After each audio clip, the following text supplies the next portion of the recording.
Man, it's Friday, April 8th, 2022. I'm here at the Laurel Valley access to the Foothills Trail. Plan on doing a couple night trip through Laurel Valley and out to Lake Jocassee and back. I've done this route a few times before, but it's been a couple of years and I never took the time to get video of it. Getting off to a really late start. It's close to 5 p.m. and I've got about 3 miles to go to where I want to camp. Here we go.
Spending the night at the Flat Rock camping area.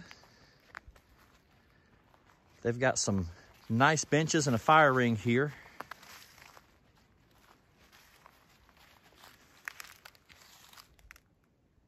Back in there is a bear cable that's provided. And much like I was hoping, it appears I've got the place to myself for the night.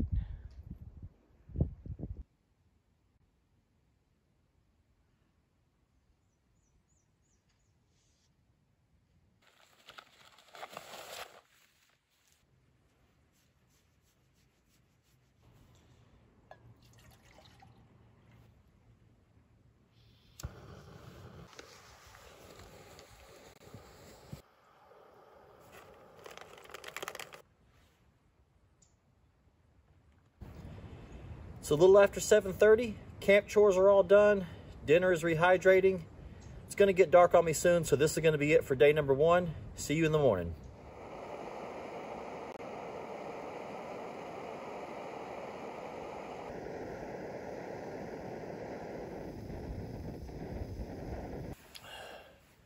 Good morning.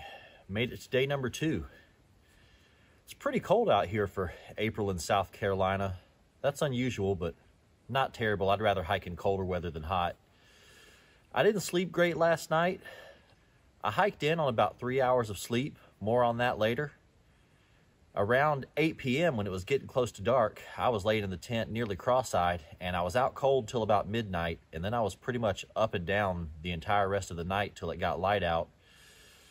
Probably a combination of this being my first trip of the year. I haven't been out on the trail at all since August. Also, I bought a new sleeping pad that's a little bit thicker and wider than my previous one, and I'm kind of working some bugs out of that system, which is part of why I came out here this weekend. I've got a big trip out west coming up, flying out in a little over a week. So I wanted to come out here and spend a few days just sort of getting back into the groove of things before our trip coming up. The plan for today is to hike out to Laurel Fork Creek. There's a campsite, I want to say about 4.5 miles away that I'm going to stay at. Brought my fishing gear, so I plan to spend some time fishing up and down the creek. And just past the camping area, maybe half a mile, there's a really pretty waterfall that dumps out into Lake Jocassee. I'm going to hike out and check that out.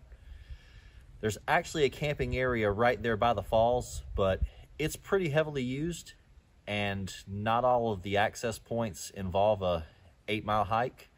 So I'm probably going to avoid that one and use the less popular of the campsites in that area. That's pretty much all I got for now.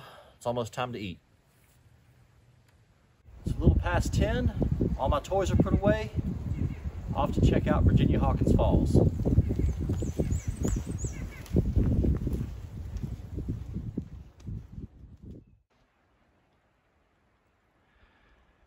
There are some spectacular views of the foothills out here, but it's tough to get out of the trees enough to photograph them very well.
Check out Virginia Hawkins Falls.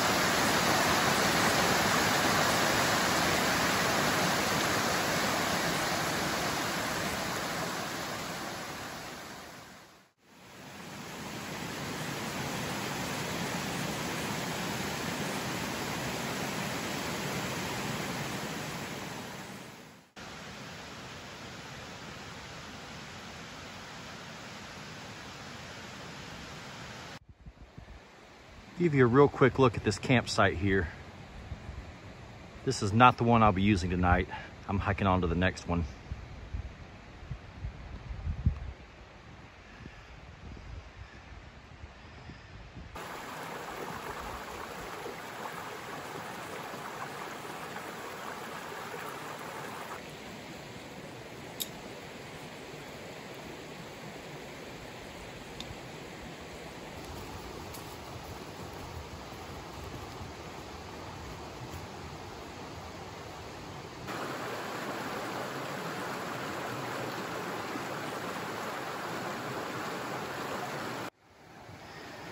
Just so you're all aware, there's a very strict rule that if there is a suspension bridge on the trail, you have to get video of it.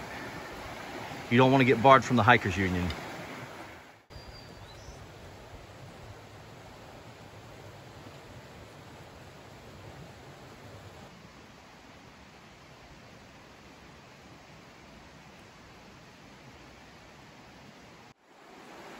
Suspension bridge number 2. The rules still apply. If you don't get photos or video, you'll get back to the trailhead and all the hiker trash stickers will be removed from your car. So I'm here at the Laurel Falls camping area. It's usually pretty crowded. We're gonna see what the situation looks like. The last 2 spots I came to pretty much had no sites left available. Third suspension bridge of the day.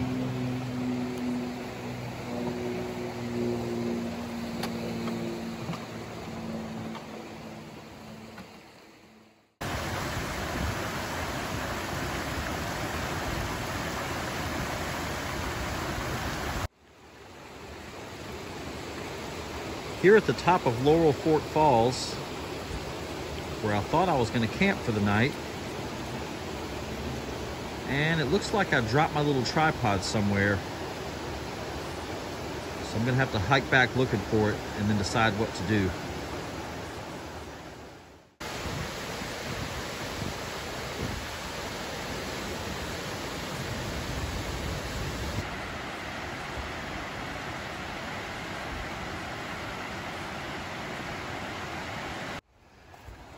Well, I backtracked across the area where I think I dropped my tripod about 4 or 5 times, and it appears to be long gone.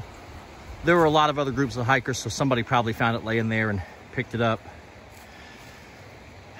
Pretty mad at myself for being careless and doing that.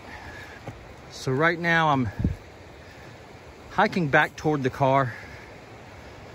There were a few groups at the last couple campsites back toward the falls. A couple groups of car campers that had teardrop trailers and hammocks stretched all over the place, and not really a whole lot of room at those sites. The time I was at the falls, there was room there, but I decided to backtrack looking for my tripod, and then as I was hiking back, I passed a group of about 12 or 15 hikers headed that way. They're most likely camping at the falls, so that was probably a wise decision. I know everybody's out here trying to enjoy the trail and enjoy this area like myself, but I don't like camping around large groups of that many people. This trip has really had its fair share of difficulties from the start.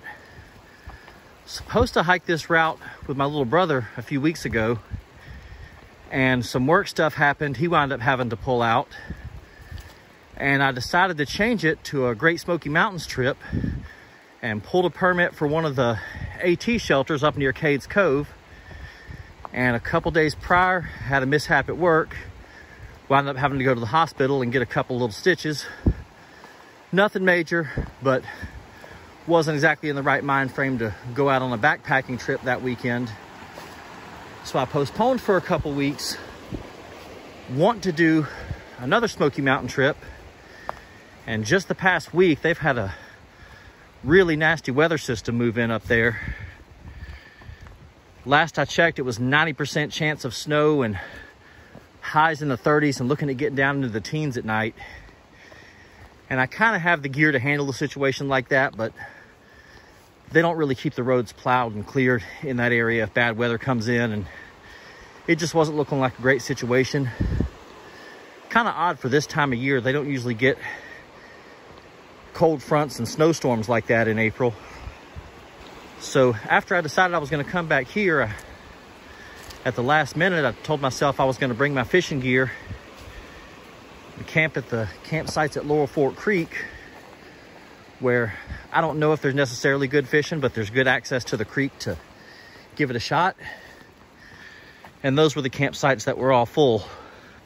And that's how it goes when you're backpacking. You have to be flexible. You have to plan for things to not go the way that you wish they would, and just kind of roll with it. I wanted to get out and get a challenging hike under my belt. I haven't done one in a while, so I have achieved that this weekend for sure. The trail follows this really charming section of Laurel Fork Creek. I am going to make it a point to come back and fish this sometime. I want to take a minute to kind of talk about a little bit of the tornado that the last couple of years have been. And I know that's the case for everybody in just about every situation going on in our lives right now, not just myself.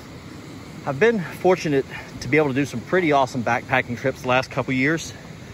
It's been tough planning them because I was in school initially for a CNC machinist certificate, and long story how, but that turned into me deciding to get an associate's degree in mechatronics, which I completed in December. Was able to actually start my career as an industrial maintenance tech a few months prior to that, based on some prior work experience and a need for some people who could work on some machines I had specific experience in.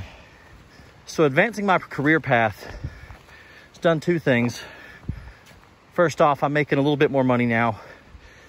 That's allowing me to buy some nicer backpacking gear, fly out of town a couple more times this year and probably next year. And we're saving up, trying to get enough for a down payment for a house in Montana, maybe in a few years. Fingers crossed we can make that work out. But it's also meant that further in my career had me going to working nights after about 10, 12 years of having a job where I had to be up at 4 or 5 a.m.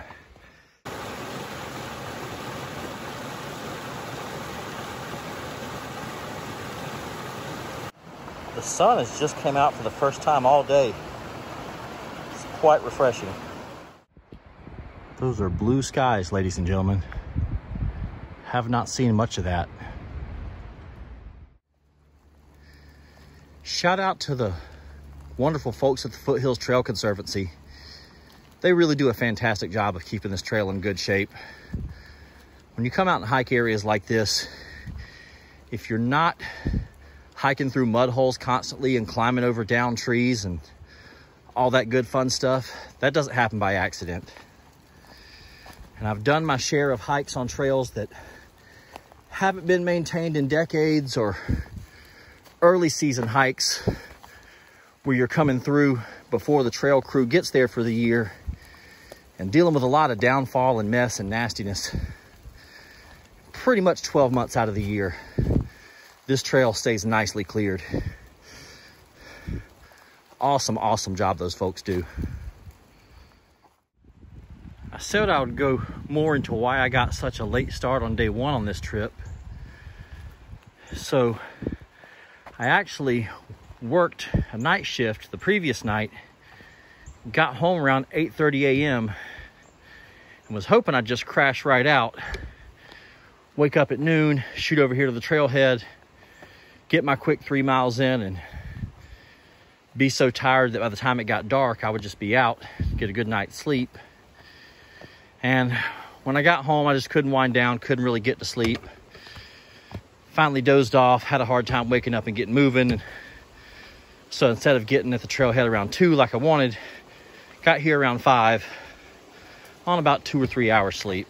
I was really struggling those first few miles. And the first few miles from that trailhead headed this direction are no joke. It's a lot of elevation really quickly. I was really thinking I'd kind of lost my trail legs. Actually shook my confidence a little. And I was hoping by day 2 or 3, I would get back into the swing of things. And despite today not going the way I wanted, I'm actually feeling pretty strong hiking today, so that's a relief. If I go back to the car, I'll have done around 13, 14 miles. But yeah, trying to rush home after working a night shift and nap and then hit the trail the same afternoon, do not recommend. I'll probably do it again before too long. I never learn.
I don't know how well the camera will pick it up, but once again, there's small bits of snow and ice coming down on us.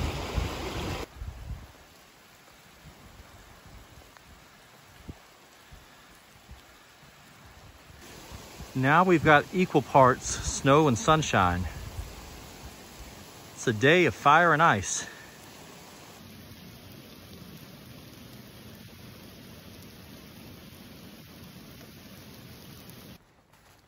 Almost back to last night's campsite. Still not sure if I want to spend another night there or just push on and get back to the car.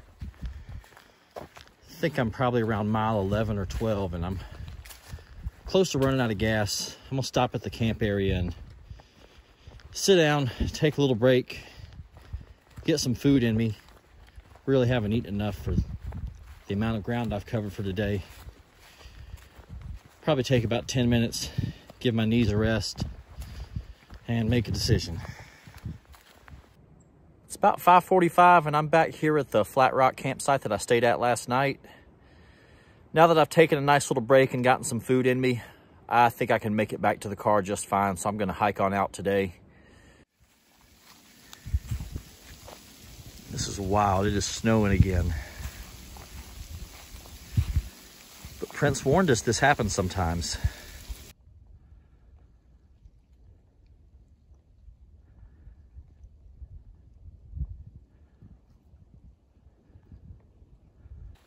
Okay, it's going on 7 p.m. and I'm almost back to the car. I really had it in my mind that this was going to be a nice chill trip with easy days. It did not turn out to be the case, but that's okay.